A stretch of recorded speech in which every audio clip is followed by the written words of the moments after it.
The story goes the St. Petersburg city on the Neva River was built by Peter I in 1703. According to official history, St. Petersburg was built during the Northern War.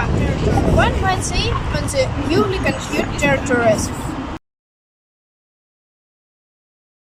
In 1700, in the Battle of Narva, the troops of the Swedish King Charles XII defeated the army of Peter I.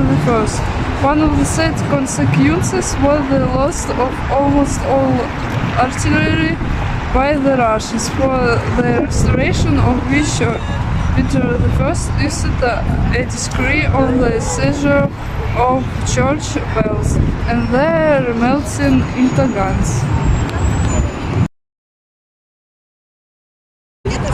The situation in the country is clearly not the most favorable for the construction of the city. Even its big ashes is melting into weapons. This well-known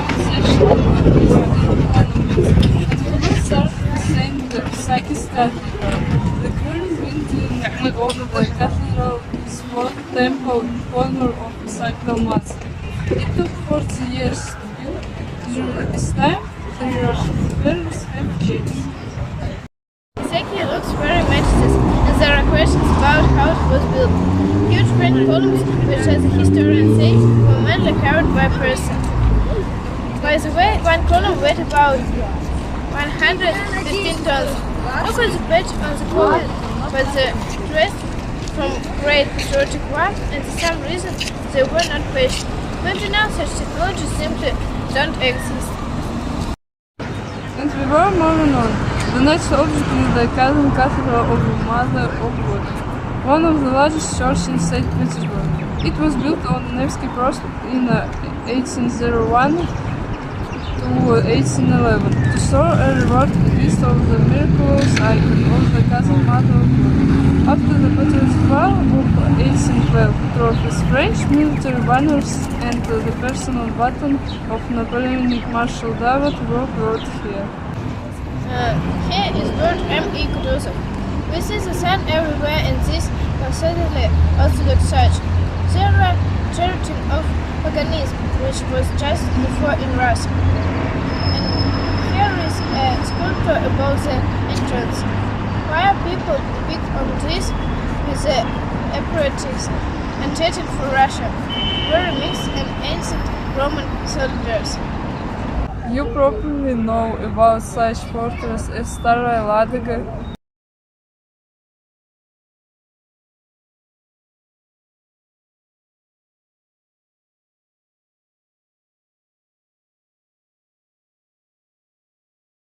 Kaporia fortress,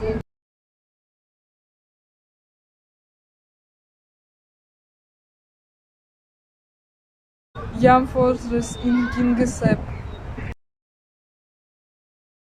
Ivangorod fortress,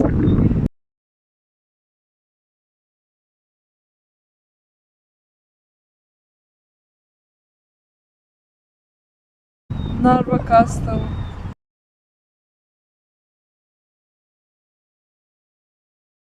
Old Tallinn, Oreshek fortress.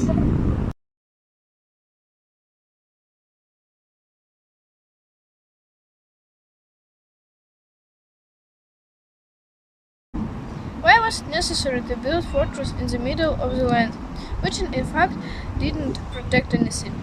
Wouldn't it be more elegant to build them on the shore, so as to prevent even the landing of the enemy?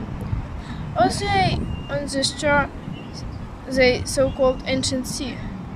They are all located at the distance of 30 kilometers from the Gulf of Finland. Now pay attention to Baltic Landersky wind, perhaps under Peter I. For some reason, the water receded, the fortress ended up in the middle of the land. The Northern War began because of the new territories. St. Petersburg appeared from under the water and was found by Peter. This can explain the weird windows in St. Petersburg. As the buildings were gap up or they were used for foundations for the new buildings. Indeed, it is very strange to build a city in a swamp, which is constantly flooded with floods. According to some sources, the water has risen to a level of 250. Here is a map from 1698, and for some reason it has the name Petersburg on it. And here is another card. On it, in general, St. Petersburg is depicted as a small island. I won't not say anything with certainty, but we see that inconsistencies can be found in history, and alternative versions of history can be offered.